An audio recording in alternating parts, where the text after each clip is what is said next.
Yes, sir. Let us talk about three-phase power or energy measurement. Okay, so let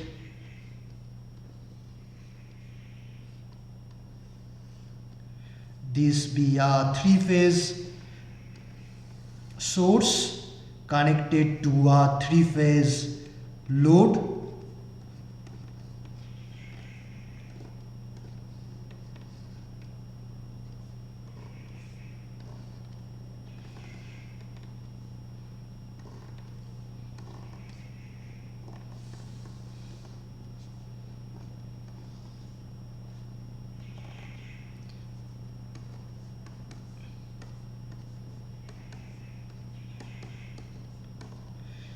Call them A, B, and C phase, and we want to measure the power consumed in these three loads.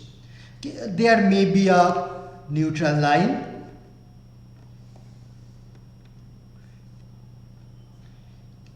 Acha. Now you can use 3 wattmeters to measure power consumed in these three phases of the load.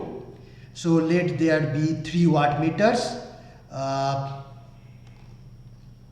One here with say 2 coils, current coil and pressure coil. Okay, let this be the current coil, let this be the pressure coil, and suppose we want to use this wattmeter to measure power in A phase. So all you need to do, break this line and insert the current coil in series, and then put this pressure coil in parallel to the load like this. Okay, and take another wattmeter.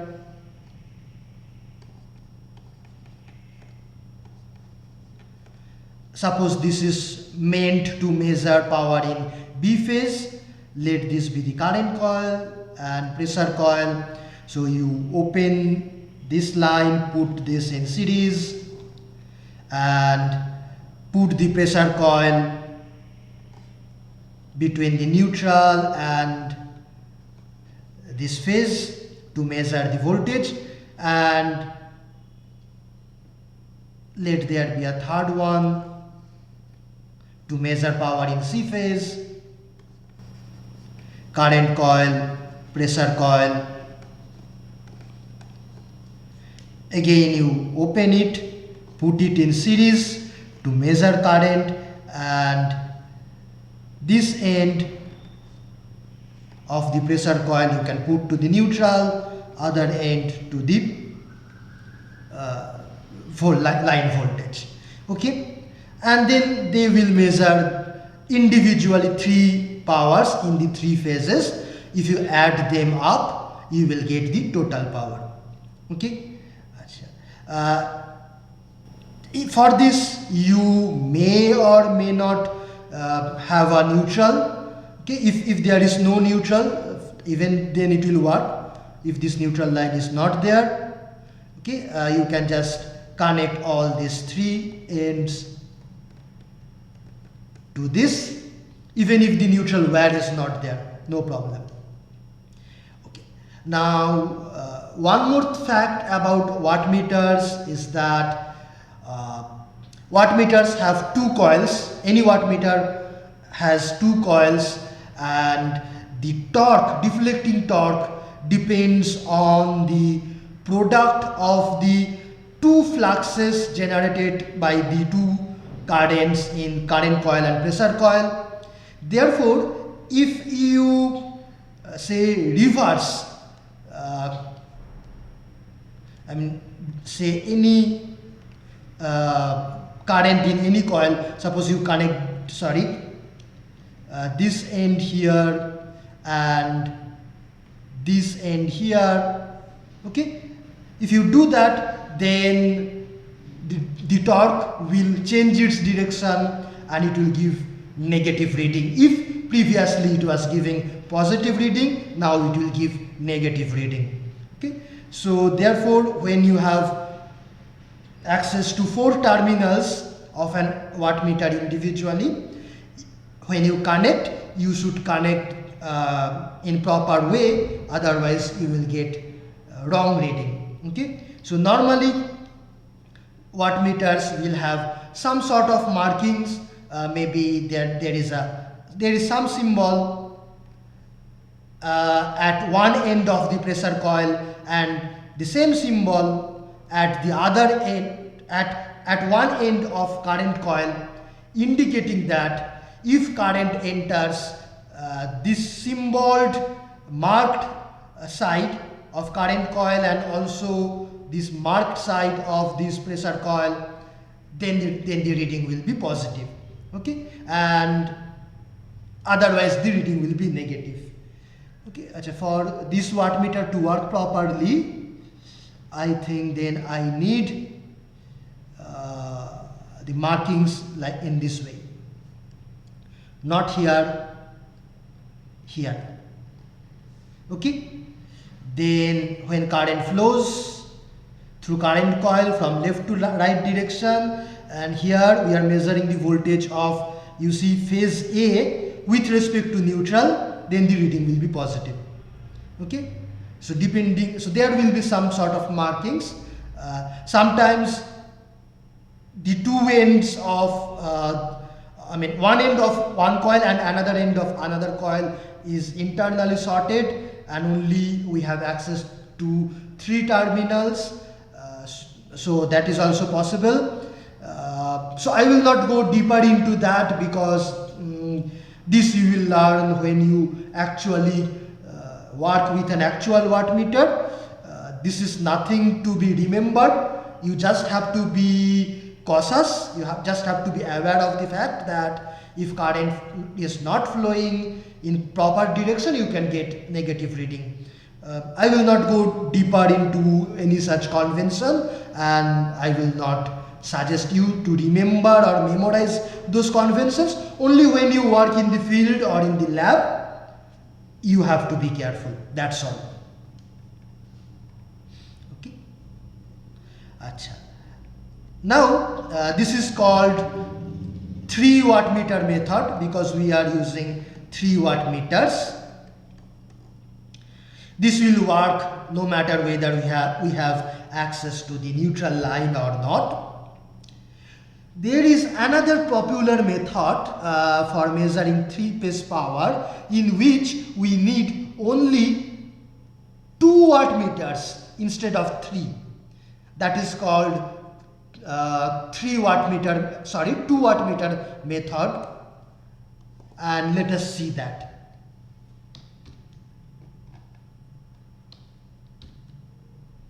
Okay, so let me first erase this all.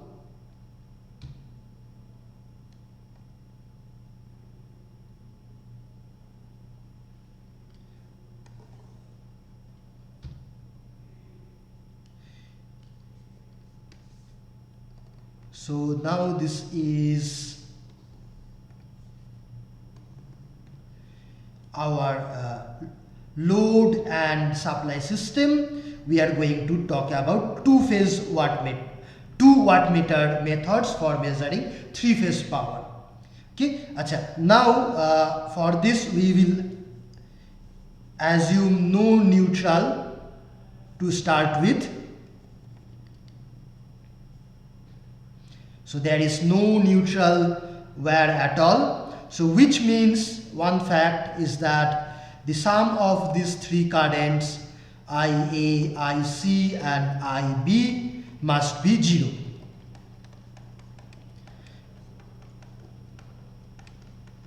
And the method that we are going to discuss relies on this fact that the sum of the 3 currents is 0. Okay, let me first tell you how to connect 2 wattmeters in this case. all you have to do is this: choose any two phases. Okay, maybe you can choose A and B, B and C, A and C, any two. Okay, so let me choose, say, these two, one A phase and C phase, for example, and then take two wattmeters and put the current coils in series in these two lines.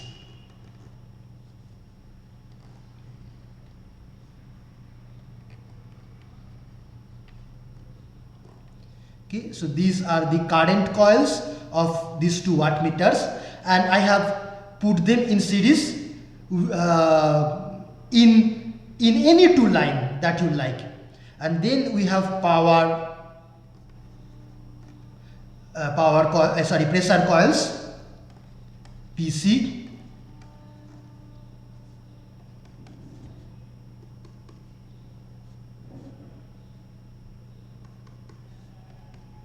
Okay. Now the way to connect the pressure coil is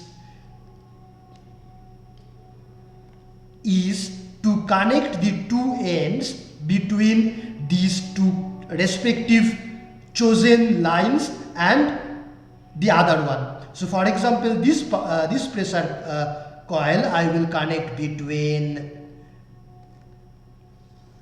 this and this.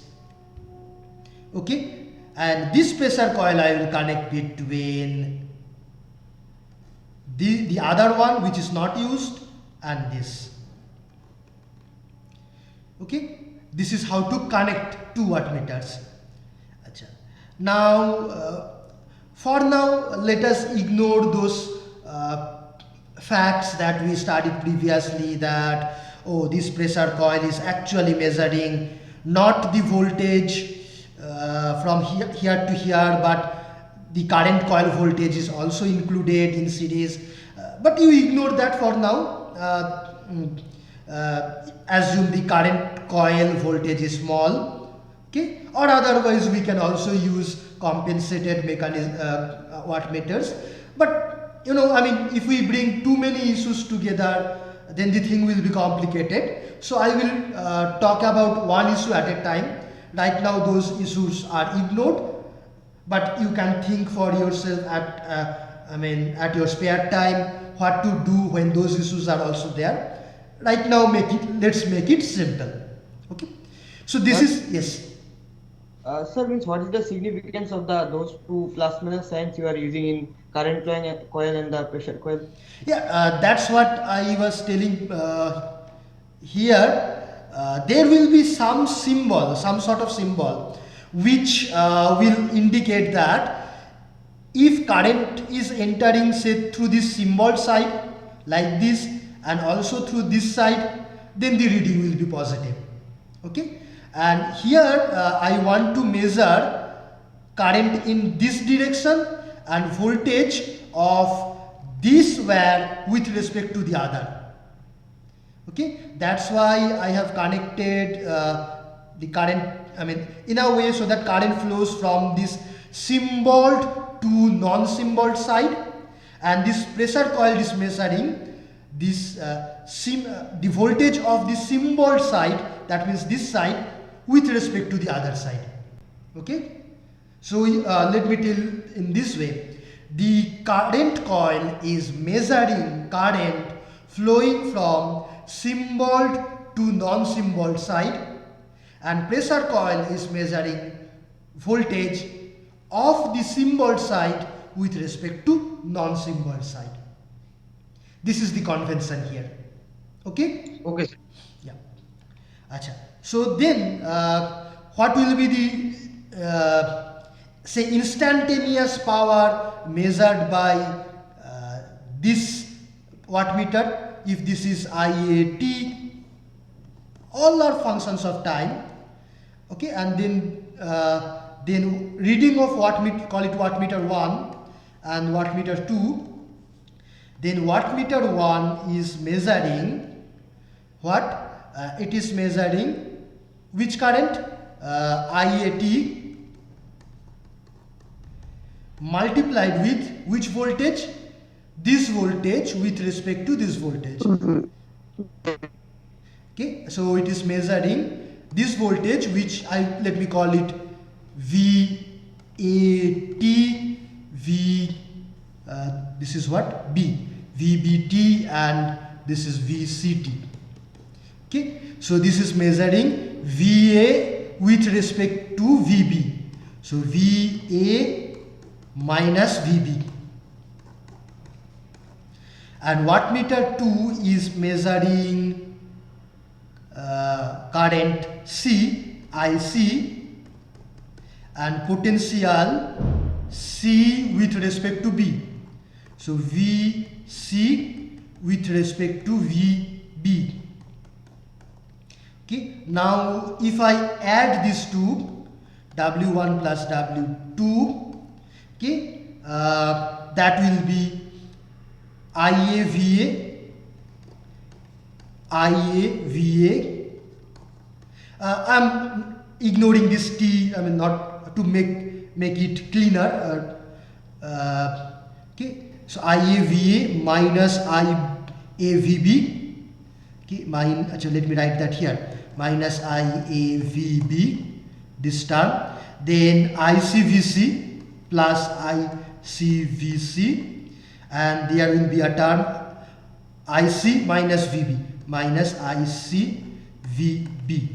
Okay, now what I will do, I will take these two terms common like this, and then it is IAVA plus ICVC minus VB, you can write common, and you have then IC plus IA. Okay, IC plus IA. You can write this also in this way, make it plus, make it minus, and minus. Okay, so then minus IC minus IA, from here that will be equal to IB.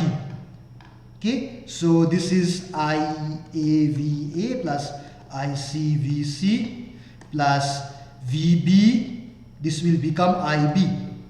This is the total power, total instantaneous power. Okay, we have all these time variables there. Okay, but wattmeter we know will measure average power. So this wattmeter will measure the average value of this quantity, and this wattmeter will measure the average value of this quantity, and therefore when you add these two, you will get basically the average of this plus the average of this, which will be the average of this.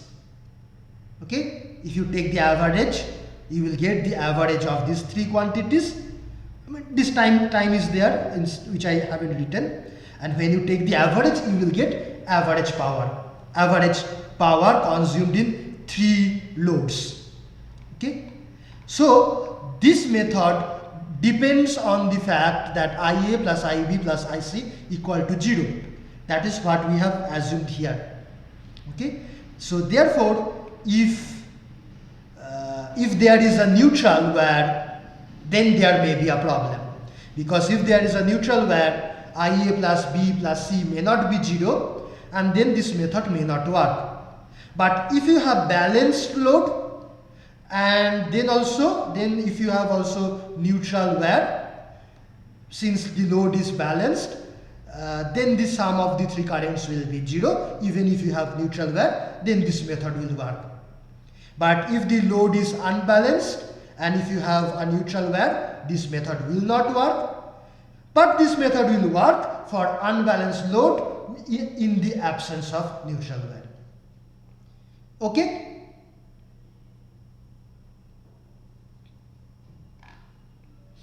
Okay. Acha. Next, so this is, I have derived in terms of instantaneous value. Okay, so that means I have not assumed whether the voltages and currents are sinusoidal or not. Without any assumption, I have done this. Uh, but if the voltages and currents are sinusoidal, we can say little more. So let us see that. Okay, so now let us assume sinusoidal. Sir, I had a doubt in this. Yes, please. Sir, are we assuming the loads to be similar or they can be different also? Yes, so that's what let me repeat this part. This method will work, it will work for balanced load. Balanced load means all these three impedances are same, identical. Balanced load and with or without neutral line. If the load is balanced, that means what you are saying, that if these three impedances are same, ZA, ZC, ZB, they are equal, that means their complex value is equal, not only the magnitude. Okay, so ZA, ZB, ZC, they are complex numbers, and the complex as a complex number they are equal, then this method will work. Okay, this is one thing. Okay, sir. Sir, But also, let me just finish this question. But also, this method will work. This method will work for unbalanced load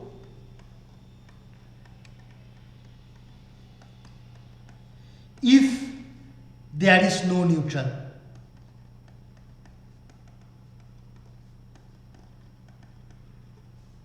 Okay, if ZA, ZB, ZC are not equal, even then it will work if there is no neutral. That means for three-phase, three-wire system. But if ZA, ZB, ZC are not equal and also you have a neutral wire, then it will not work. Basically, in one sentence, it will work only when this assumption is true. And this assumption will be true in this case or in this case. Okay? Yes, Orpon, you were saying something? yes, sir, it's solved, sir. Okay. Okay. Acha. Now let us come to the special case of sinusoidal supply. I mean sinusoidal voltage, current, everything sinusoidal. Then we can draw phasor diagram. Okay. Acha. So remember this diagram in your mind. I have to change my page. So let me draw the three voltages as three phasors A, B and C, VA, VB and VC. Okay, and they are balanced supply 120 degree apart, same length, same magnitude, and let there be three currents IA, IB and IC.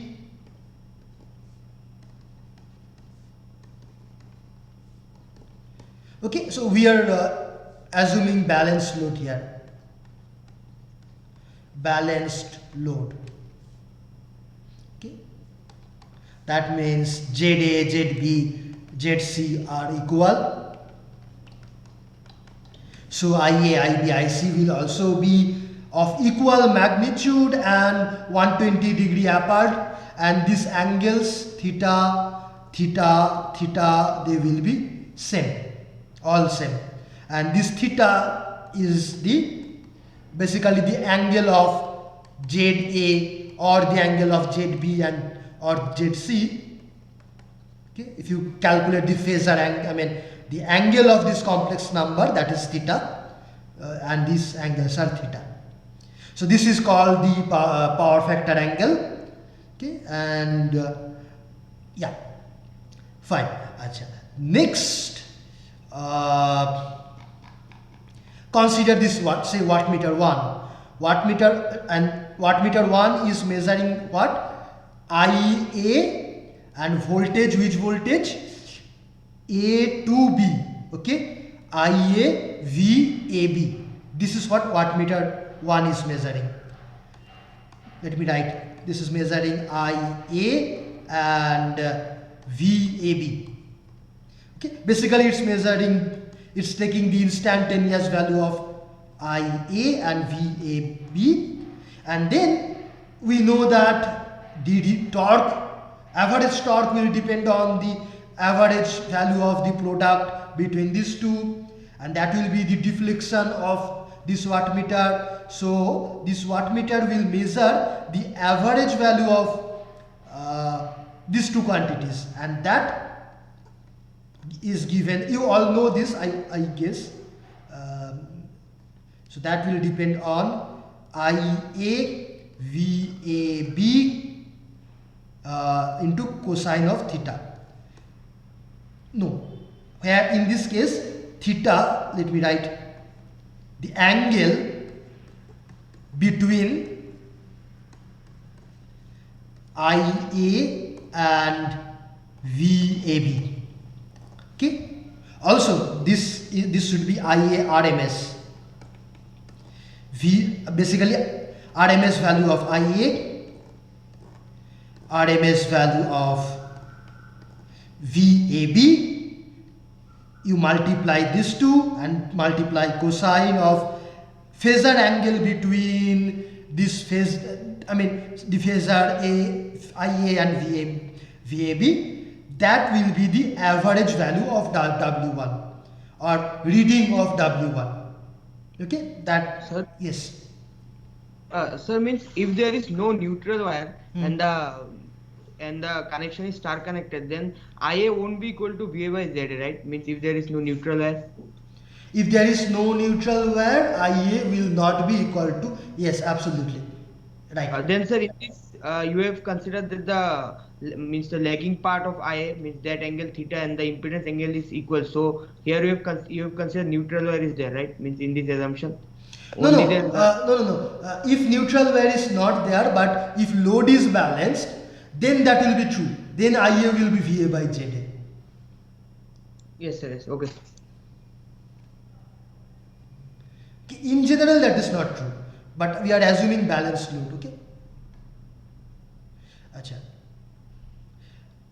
So this will be the reading of wattmeter 1. Okay, this quantity. Acha. Now IA I have already drawn here. VAB. What is VAB? Voltage of A with respect to B, or VA minus VB. So that is here. Okay, this is VAB. Okay, let me rather draw it not here. Let me draw it parallel here to make it look cleaner. Okay, so this is VAB pointing towards A from B. Let me erase this.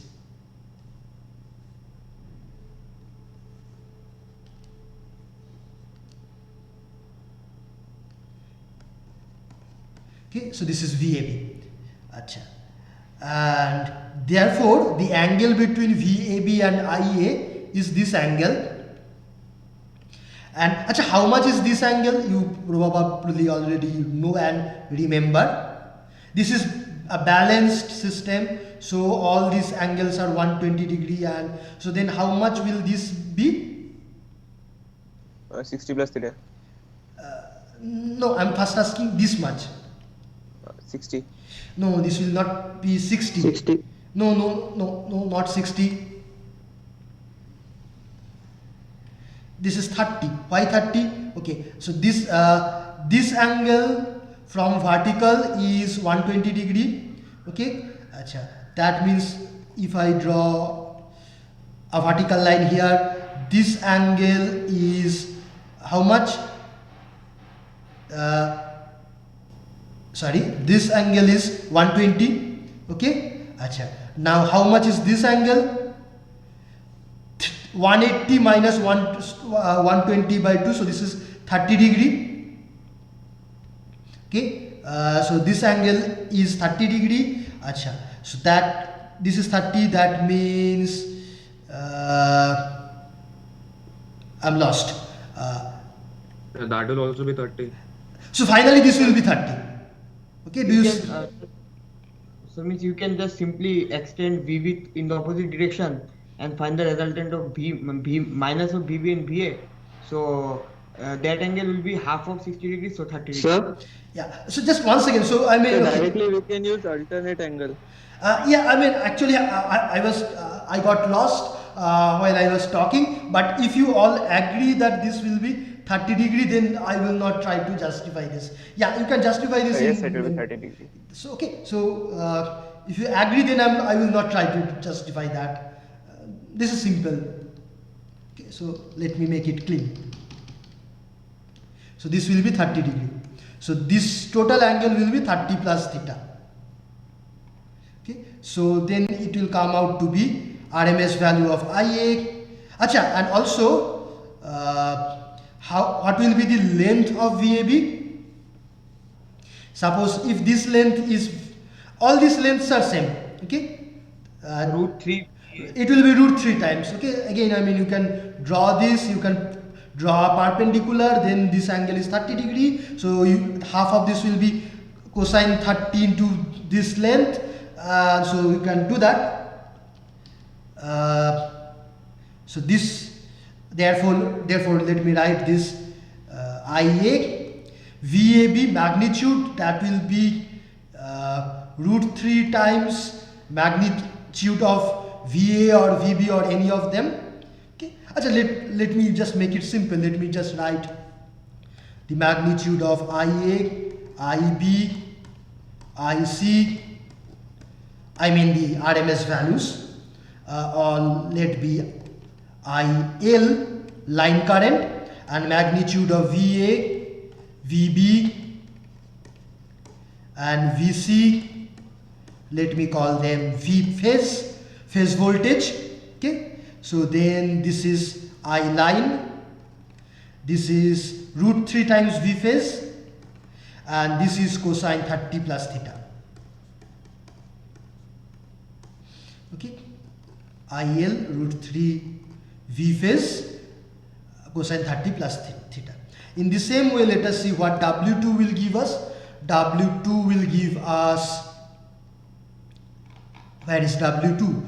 W2 is here, okay, from here to here. So it will take IC and voltage C to B. IC, V, CB. Okay, remember IC and V, CB. So the average value will come out to be the product of IC, VCB and cosine of angle between IC and VCB. Okay, now we have to find this. Okay, IC, VCB. IC is already here and VCB will be this vector. Okay, so let me draw it here. This is VCB, and this magnitude will again be root 3 times of this phase voltages, and the angle that we need now is this angle. Okay, how much is this angle? Can you see that? 30 minus theta. 30 minus plus theta. not plus, minus. This angle is 30. Yes, sir. So it will be minus. Okay, so this will be IC. Okay, so let me write I line V. This will be root 3 times. This will be root 3 times V phase, and this will be cosine 30 minus theta. Okay. Achha, now if we add W1 plus W2, then you will get IL root 3 V phase is common.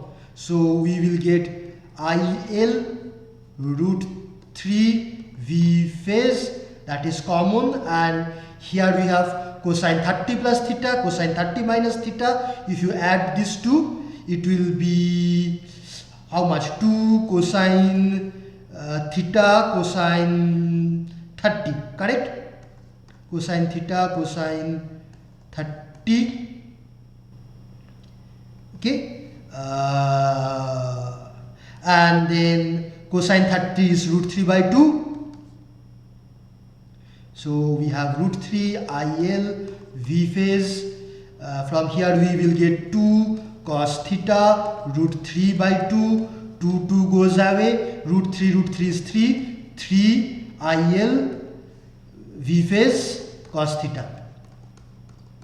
Now this is the power consumed in one load, multiplied by 3 is the total power. Yes, so this is the total power.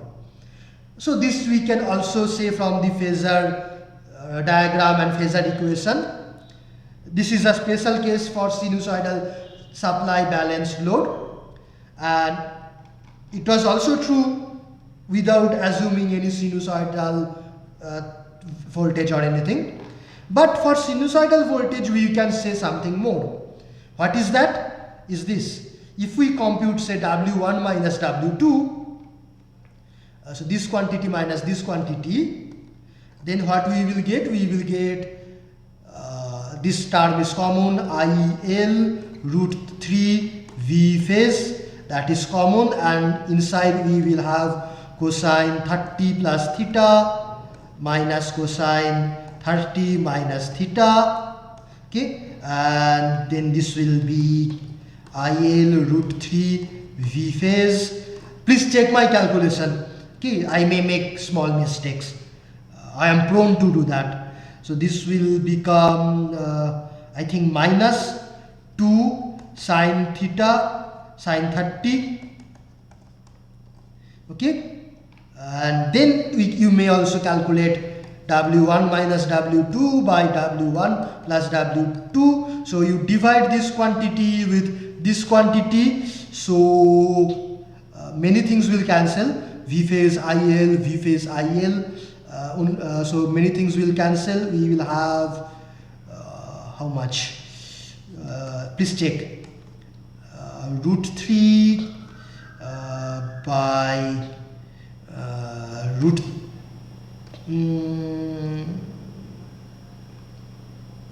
okay, also root 3 can be cancelled. Okay, let me just write. I think minus tan theta by root 3. Minus tan, basically minus tan theta tan 30, correct? Yes, sir. Okay, now tan 30 is how much? 1 over root 3. So from this, if you know W1, W2, you can calculate tan theta, and from that you can calculate theta, from that you can calculate cos theta or power factor. So with 2 wattmeters you can also calculate power factor for sinusoidal supply. Not just the total power, also power factor. Okay, fine. So we will stop about power measurement here. Acha, by the way, if you want to measure energy in 3 phase, you just have to replace wattmeters with energy meters. What is the difference between, what is the main difference between wattmeter and energy meter? Everything same, except wattmeter gives non-integrated value, and energy meter also integrates that over time and gives the result. That's all. Okay, so if you want to measure energy instead of power, instead of writing W, you just write E, energy. Everything same. So we will not discuss energy measurement separately. Okay, so let me start a new chapter, at least begin it, and this is on potentiometer. By the way, any questions so far? Okay, fine. So the portion of the test should be when this portion will be included, right? No, portion is up to last week. For Friday's test, Okay. up to last week. These things will come in our later tests. Okay. Okay, so let us recall what is a potentiometer. So potentiometer is nothing but a long wire of uniform cross section. A long wire of uniform cross section is all what a potentiometer is. And we use it for what? Measuring potential or potential difference. That is voltage basically. Achha. Now what we do, we can apply a voltage across the two terminals of this long wire like this.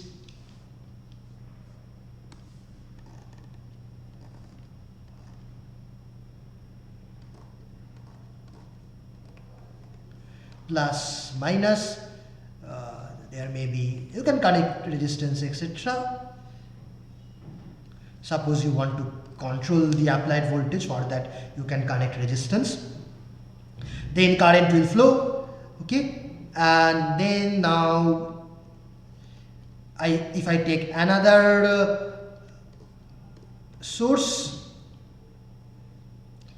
voltage source in series with a galvanometer, you can move this other end of the galvanometer on this wire. The different points on this wire have different potential with respect to, say, this as my reference. Okay, so the different points on this wire has different potential. As you move this end of the galvanometer, that is the jockey, at some point this potential and the wire potential may get balanced, will be equal, and then there will be no current flowing through the galvanometer, and galvanometer will give zero deflection. That is the basic principle of potentiometer. Now may I ask you any question from this diagram? Or can you expect what my question will be? Anything wrong do you see in this diagram? The direction of that voltage source. Yes. So it should be in this way only. This side must be positive, this side must be negative, because all points on this wire has positive voltage with respect to this. If I do not connect it in this way, I will never get balance. It's impossible. Okay, acha. Now to measure a voltage, we need a standard voltage source, basically a source for which the voltage is known very precisely, accurately. That is called a standard cell, okay, or a standard voltage source, and we measure everything with respect to that. Okay, so what I told you so far is the basic principle, but that is not the way we can actually measure an unknown potential. Okay, suppose this is a voltage which is unknown, call it Vx. Okay, and to measure it we need also another voltage source which we will call, say, V standard, for which the potential is known very well, and what we actually measure is how much Vx is in comparison to V standard. Okay, how large or how small Vx is in comparison to V standard. And the standard voltage cell that is available in lab, the chemical properties you can study from book. Yeah, it has some mercuric or mercurous sulfate, etc., etc.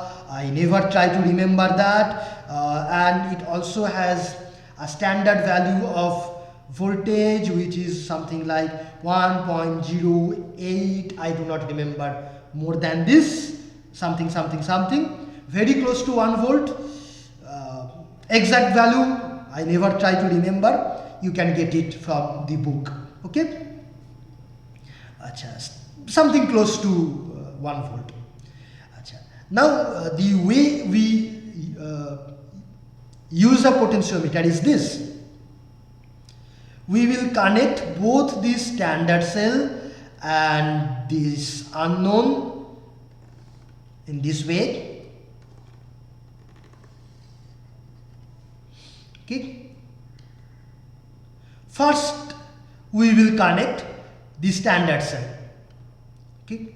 And we will move this jockey. Okay. So note the process. Number one, first we call it standardization.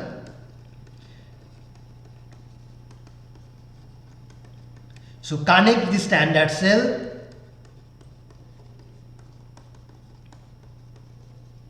Okay, and suppose I know that this voltage is 1.08. Okay, suppose say this length of this potentiometer is something like, maybe this length is say 11 meter, for example. Okay, and suppose I know that this voltage, unknown voltage that we will measure, its value is suppose something within 0 to 1 volt. I don't know its exact value. If I know exact value, then why do I need to measure? But at least I know that its value is say maybe around is less than 1 volt or so. Okay, 1 volt or so. Therefore, what I can do, I can say first put this jockey at a suitable position on the wire.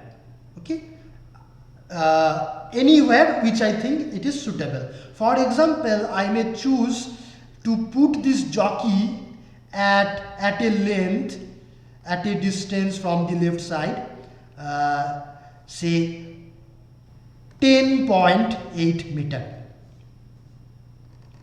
here. Okay, basically I have taken 10 times of this standard volt, this value. Okay, so I can put it here wherever I like, depending on my convenience. I have chosen it to put it here.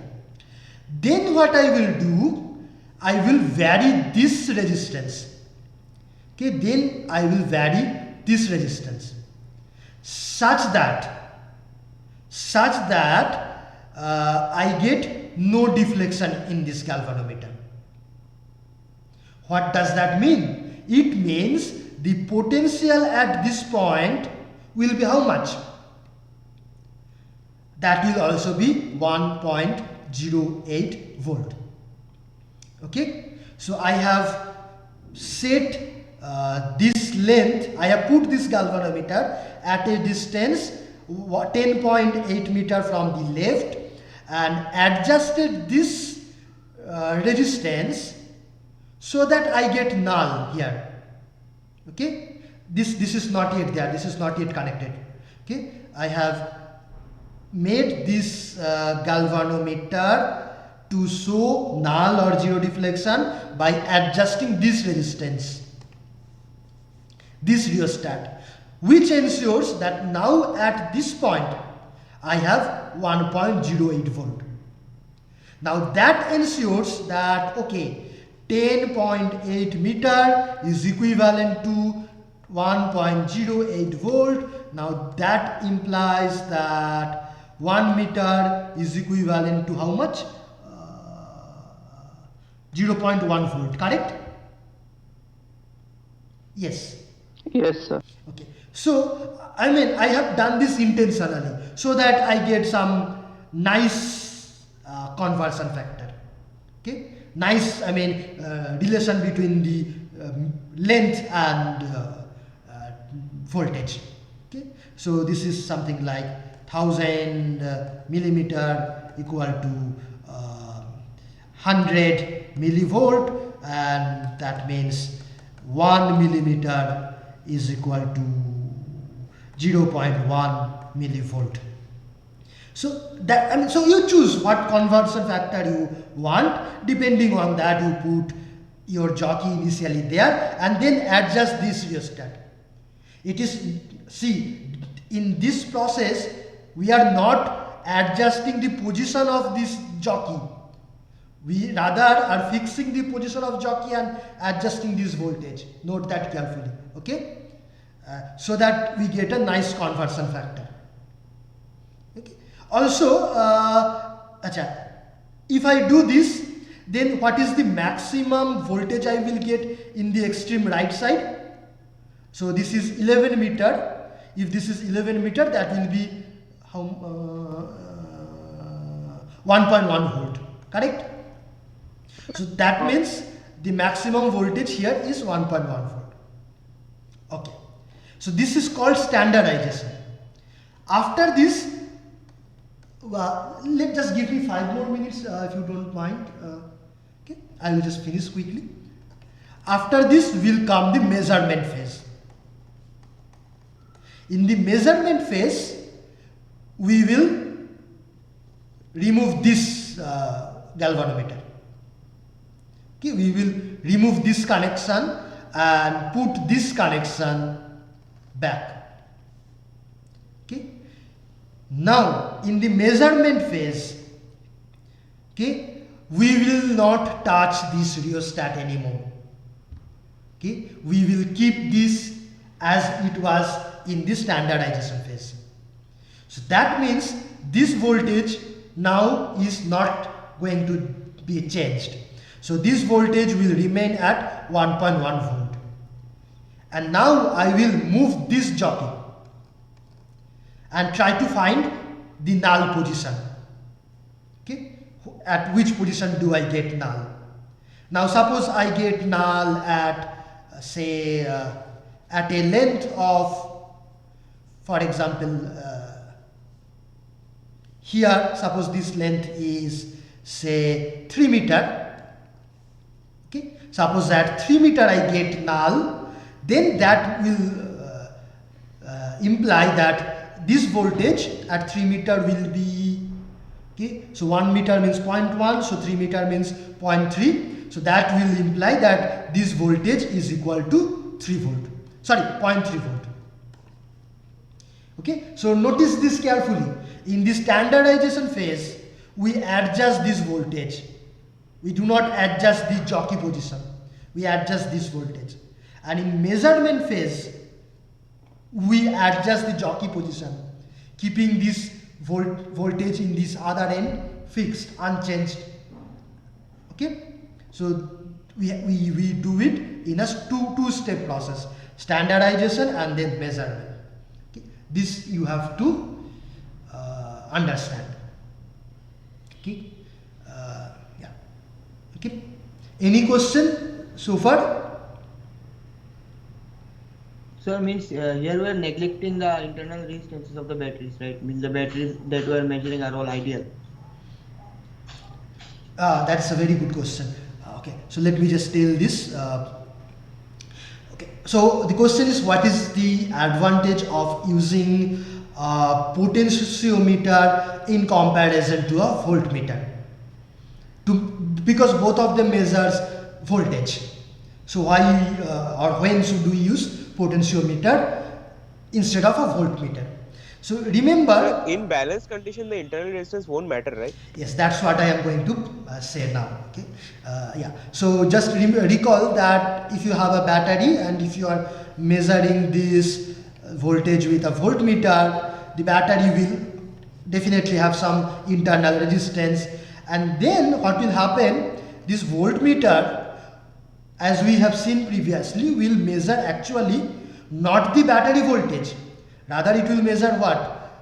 If this is E, then it will measure E divided by, if this meter has a resistance of Rm, this is little r, it will measure E by Rm plus R, this is the current, multiplied by Rm, this is the voltage across the two terminals of the voltmeter, and that is what a voltmeter measures.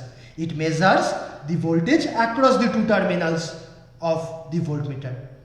That's natural. I mean, how will the voltmeter know what is there outside? It can only know what is there across the two terminals of itself. So this is what the voltmeter measures, and this is not equal to E.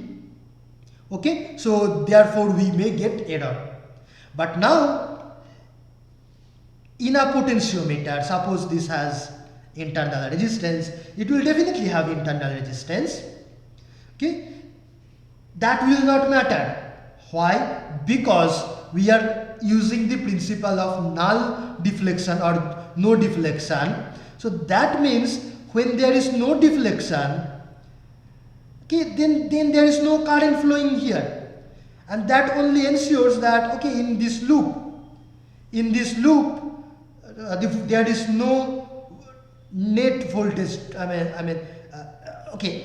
Let me say in other way that in this loop, if we apply KVL, okay, if you apply say KVL in this loop, what do we have? We have from here to here 0.3 volt rise, then no drop in the galvanometer because there is no current, okay, and then we have Vx amount of drop, and then no drop here in this resistance because there is no current. So we can write KVL, so from here to here 0.3 volt, then minus 0 minus Vx, and then again minus 0.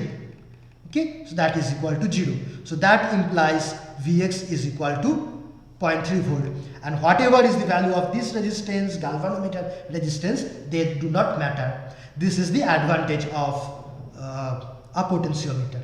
That is the nice thing, and therefore we need not consider the amount of internal resistance of a battery. Okay. Yes. So you may ask, then why do we not use potentiometer all the time instead of voltmeter? Okay, so that, can you say that's basically a common sense common. This is a very big device, like. Okay, one thing, any other? Yes, true. Anything else? Sir, and we need to calibrate it with other. Yes, absolutely true. So basically, to measure say one voltage, you have to do all the standardization, etc., then adjust the jockey, and then you will get the reading. Okay, so long process. Whereas you take a voltmeter, you get immediate reading. And if this voltage is also changing, then voltmeter will also give changing reading. Okay, but potentiometer, yeah, again you have to. If this voltage is changing, then again you have to balance, find the null point. Then so it's not convenient to use. But when you need accuracy, you have to use this. Okay, so I shall stop here. But before that, if you have any questions, you are absolutely welcome. Highly welcome. Sir, I had a doubt in problem set 3, question number 7, part D, and question number 8. Okay, so I have to open that. Give me a minute.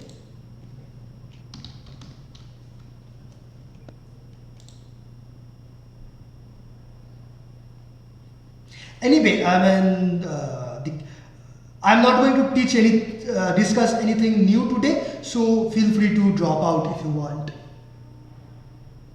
Sir, please don't stop the recordings. We will watch it later on YouTube. Yeah, recording is going on. Study materials. You said chapter 3, right?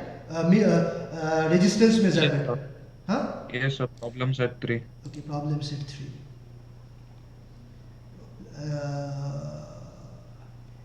Yes, then which one?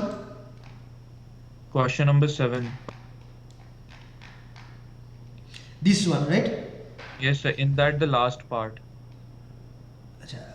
In the following instrument, let me read. The minimum deflection is up. Okay, peak fixed resistances as a decayed resistance pulse, which can be varied. Okay, estimate. First part is, let me just tell briefly. First part is obvious. P by Q equal to R by S. Okay, from this all resistances are 1, R will also be 1 kilo ohm. Okay, acha.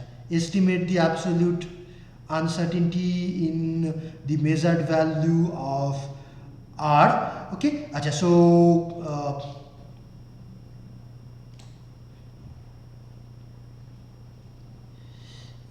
where is the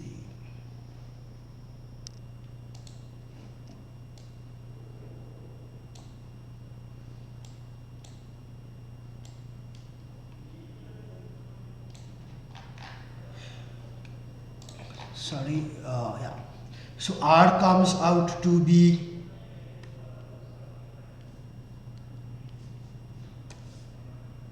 R comes out to be 1 kilo ohm. Next part we have uncertainty. Okay, so uncertainty. So R is equal to let me write the equation first. P by Q equal to R by S, P by Q equal to R by S. So R is this. Okay, that means now uncertainty in P, Q and S all is mentioned to be 2 ohm, right? So therefore uncertainty 2 plus 2 plus 2, that will come out to be 2%. So 6% relative uncertainty. So absolute uncertainty will be 1 kilo ohm into 6%. That means you can calculate that. Okay, acha. Next part C is estimate the resolution of measurement. Acha, resolution of measurement, here it is said that P and Q are fixed value resistances and S can be varied in steps of 1 ohm. So P by Q is 1K by 1K. So and S can be changed in steps of 1.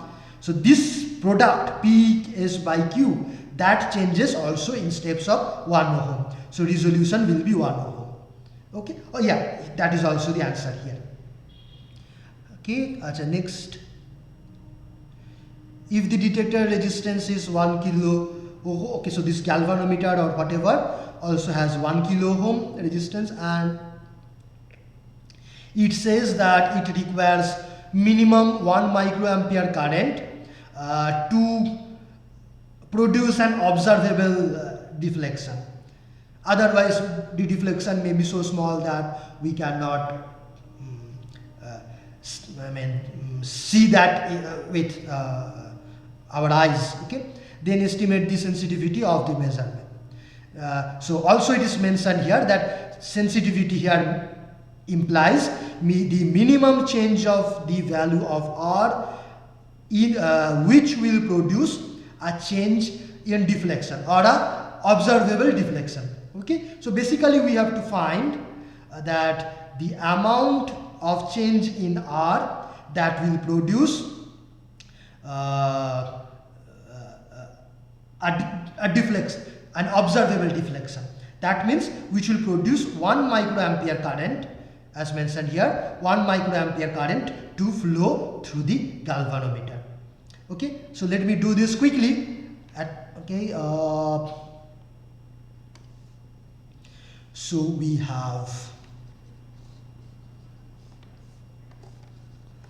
we will use Thevenin's theorem. This is 1K, 1K, 1K, 1K, and battery is here. So the voltage is 10 volt. Let me choose this point to be my reference for calculation. This is 10 volt. Galvanometer is here.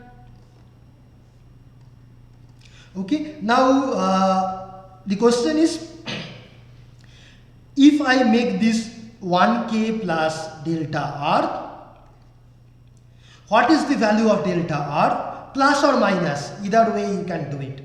You will get very similar result. Okay, that is up to you. So if I add plus delta R, what is the minimum value of delta R, which will give 1 microampere current through this? Okay, so what is the value of delta R? And so see, if I give you the value of delta R, that means all resistances are given, voltage is also given, all parameters are given, then you can easily calculate the current through the galvanometer. Okay, so if all resistances are known, delta R is known, you can easily calculate this current. But the question is opposite. Here the current is given, this value is unknown. So you have to just solve it in the opposite way. Okay, so you can do it in any way you like. You can basically, you have to apply your circuit theory. I will use Thevenin's theorem, and to finish it quickly I will use some small approximations which you may do, or you may avoid those approximations. That is even better if you avoid those approximations. Okay, so I will use Thevenin theorem. So for that I will first find the potential difference between these two terminals in the absence of the galvanometer. Now in the absence of the galvanometer, this point will be at 5 volt. Okay, this is 10 volt, this is 0 volt, 1k, 1k, so this is going to be 5 volt for sure. Now this point will be at what potential? That will be at so let me apply potential divider rule. So this potential here will be this current is 10 divided by 1000 plus R, 1000. So let me write 2000 plus delta R, 2000 plus delta R, that is this current here multiplied by this 1000 plus delta R. Okay, so this is the potential at this point.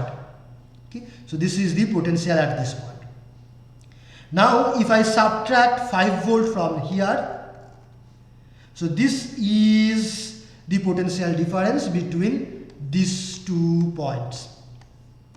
This is the VThevenin open circuit voltage between these 2 points.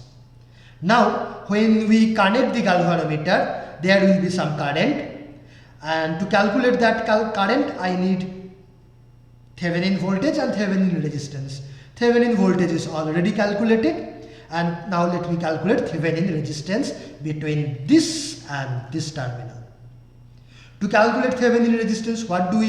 We will replace the voltage source with its internal resistance, and this is an ideal source we are assuming. So basically we will short circuit these 2 terminals, okay, while calculating Thevenin resistance between this point and this point.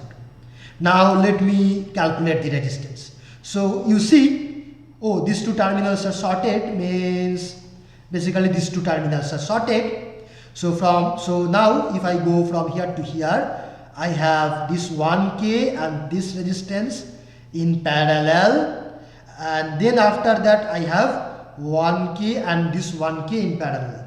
Okay, so R Thevenin will be 1000 plus parallel this 1000 plus delta R. Okay, this quantity plus 1000 parallel 1000, 1000 parallel 1000. Is it okay, or feel free to stop me, no problem. Is this okay?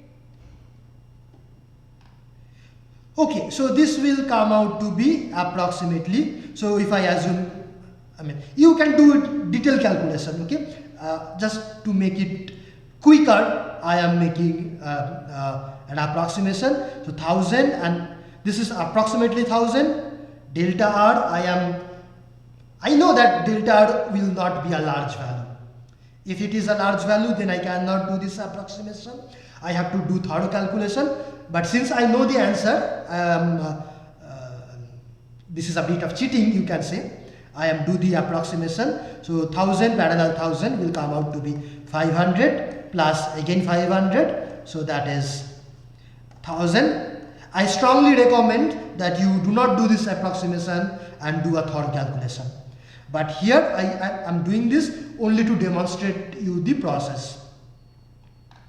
Okay, so now the galvanometer current Ig, you can use Thevenin theorem, V Thevenin divided by R Thevenin plus galvanometer resistance Rg. V Thevenin is already calculated. Okay, so let me put these values.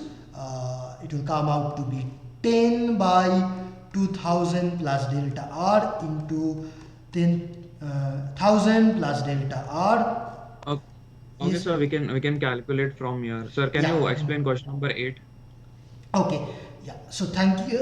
So basically, all quantities are known. Delta R is unknown. You can solve for yourself. Yeah. Question number 8.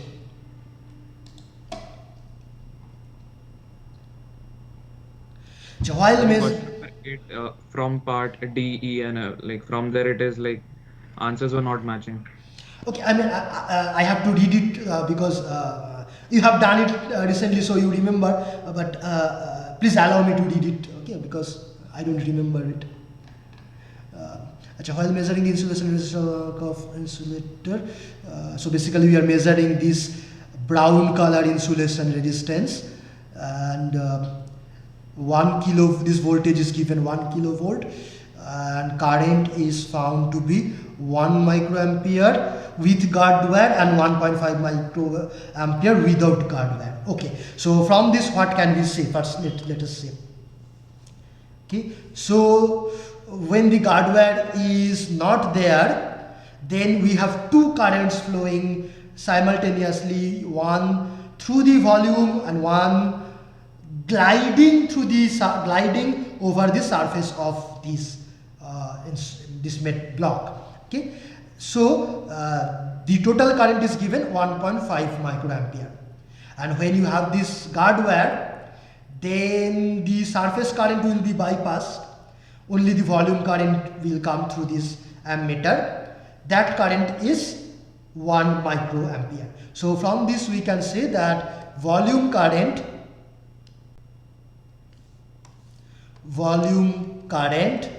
is 1 microampere and surface current is the remaining part, 0.5 microampere. This is what we can say from the first line of the question. Next, how much is the volume current? Okay, already done. How much is the surface current? Already done. Estimate the volume resistance. Okay, volume resistance will be then basically 1 kilovolt divided by 1 microampere. So that will, so volume resistance RV, that will be 1 kilovolt by 1 microampere. I think it will be giga ohm or something. Okay, then surface resistance RS, that will be this 0.5 micro, sorry, first voltage by, so this will be 2 giga ohm. Okay, then where is it? If now the dimensions are given W H, okay, but here which is W, which is H is not given. Okay, that is a bad thing in this question. I'm sorry for that. So but okay, length is given. Okay, L is this way, so W and H will be other two directions. Okay, which is not given. Maybe this is W and this is H, or it is other way. So that is not given. That is a bad thing. Estimate surface resistivity. Okay, so for this, I don't know which is which. So let me just put, maybe let me just call, say, this vertical length. I mean this as, what can I say, A. Okay, so this, in this diagram, this I am calling it A, and this depth, okay, that means in this direction, this let me call it B. Okay, and then let me use AB and proceed and see what happens.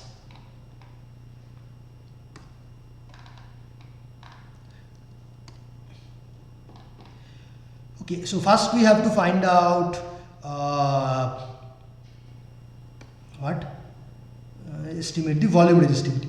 Okay, so volume resistivity will be what? That is R is equal to rho L by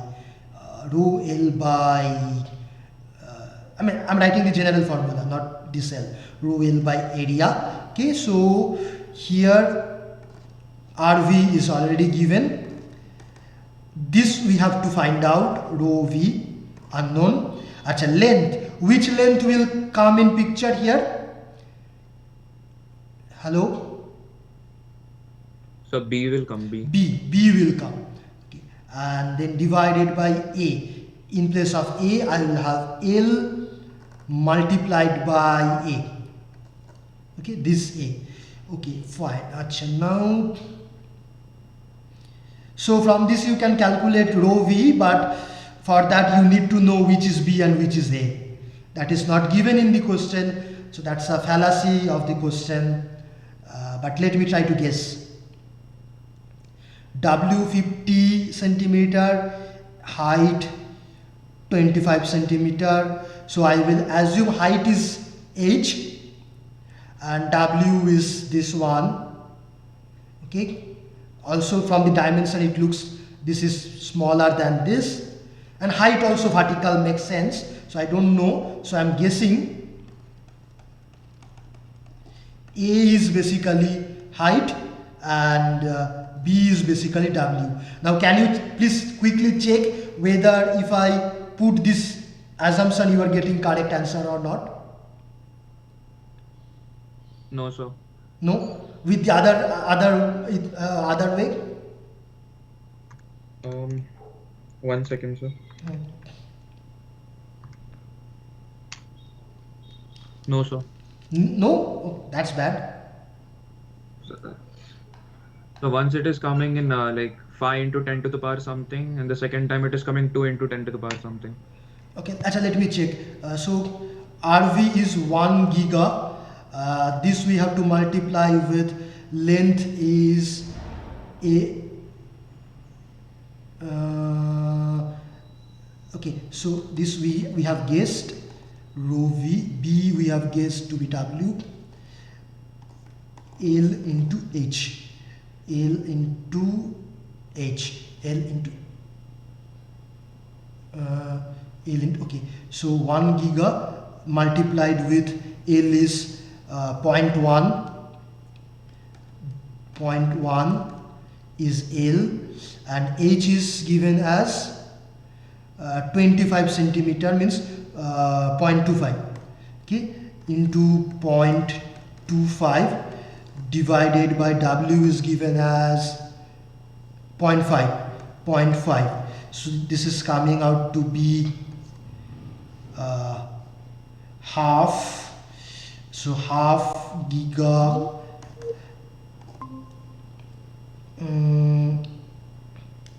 So 0.05 giga ohm meter. Okay, 0.05 giga ohm meter, and the answer is given to be 125. 125. Okay, if I had taken it other ways, then It would have become 2. it will be more. Okay, so the answer may be wrong. Answer is wrong there. The answer may be wrong. That I will check later also, and I can correct it. But the idea is okay, na? Yeah, okay, sir. And the dimensions are okay. Which dimensions? Which dimension we are taking where? Yes, sir. Okay. So fine. Acha. Estimate the surface if we perform the same. Acha, next part, estimate the surface resistivity. For surface resistivity, how will you do? Let me just say that. So surface resistivity are S, that will be rho S. Now, hello.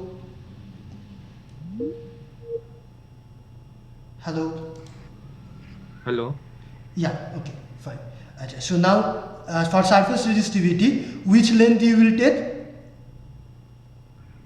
L and H. No, no, I mean, in the numerator, what will you put in this equation? I want to write rho s equal to, rs equal to rho s times something divided by something. What will you put here? Sir, you were taught that Hello? we have to divide it by the equivalent length.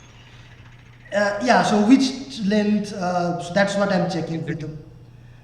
So in the denominator directly, you're not multiplying it with L by A, instead of directly dividing it by length. The Oh. circumference around which it would be to. Yeah, so so here we will have circumference, absolutely right, and the circumference will be according to this notation a To l L plus. a plus l into 2, correct? Yes, sir. And this, what will be this? So dimensionally it is correct now. No, but in the numerator we need something. What is the numerator? B. Nothing. No, how could it be nothing? Sir, L said the dimensions won't be matched. Oh, by the way, what is the dimension of rho s? Resistivity per meter. Resistivity meter. No, Resistance no, no, meter. no, no, no, no, no, no. For this is, that is true. For this is ohm meter. For this it is only ohm. Okay, I mean, forget this dimension equation logic. Think about it in a very simple way. Okay, everything comes from a simple logic, and then those dimension, other things are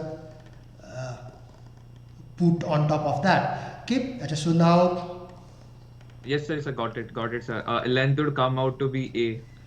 length will come out to be this length. This will be this length.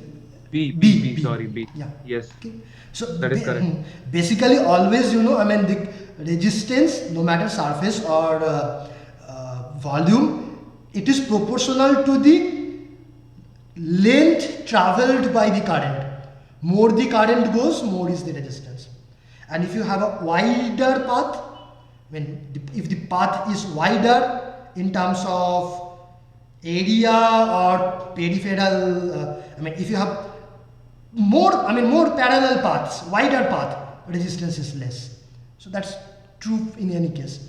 And the constant is called resistivity. Dimension in these two cases will be different.